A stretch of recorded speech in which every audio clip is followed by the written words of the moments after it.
Good morning mga ka-sweets again. So off to school na ni Griffin. So try ko ba kung ngayon ba ko mahimong vlogger.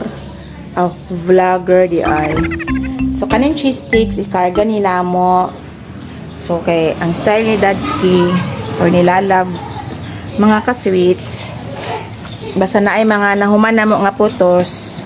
Yagi nang ikarga para ibaligya. So, ayan. Ana si Daddy. Nagkarga na siya. Be, pada...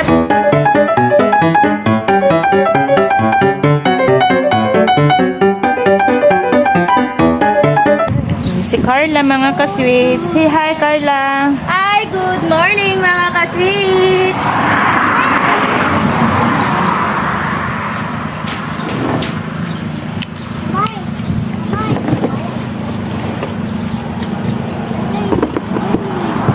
Atong i-try mga ka-sweets. Kung ang ngayon mata mahimong vlogger, misulod na ako sa sakyanan mga ka-sweets.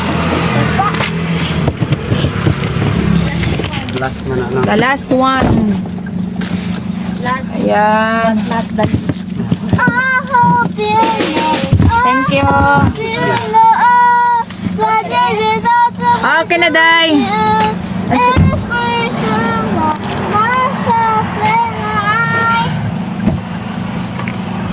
Ibang wallet. Limtanon ka na siya mga ka-sweets. Wallet ni mo cellphone.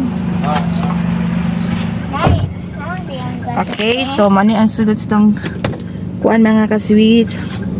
So everyday man god makaputos mi og 150 and then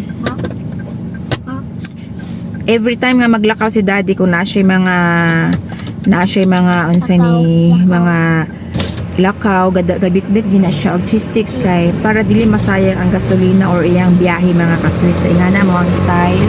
So kung na siya opportunity nga makahapit sa kuan, makahapit sa mga outlets or mga resellers namo, yagi nang i-deliver mga ka-sweets. So every time sa nga makauli si Daddy OS permi or bali siya mahutdan gyud siya permi. So man everyday pud may ga-bake and everyday pud may ga-putos.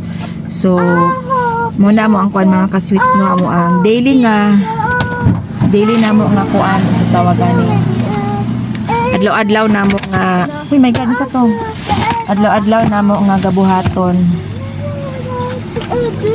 Okay, so off to school na may mga ka-sweets but before anak di ay magkuan sa dami magbayad sa pag-tuition ni Griffin ka exam niya today. So paano kayo mo sa kanila siya magpapilis na niya kay process man po niya siya og mga title no, so kapag gusto magpa-process daw title pwede po no kang Dadski kang Rick no, so puno-puno gid mo ang kuan mga ka-sweets pang business gid nga mo ang red velvet yan pang business gid siya dili siya pang personal nga ano gyud namo. Okay na mga ka-sweets ato sa sa school ni Griffin sa magbayad sa tuition niya. See you there mga ka-sweets.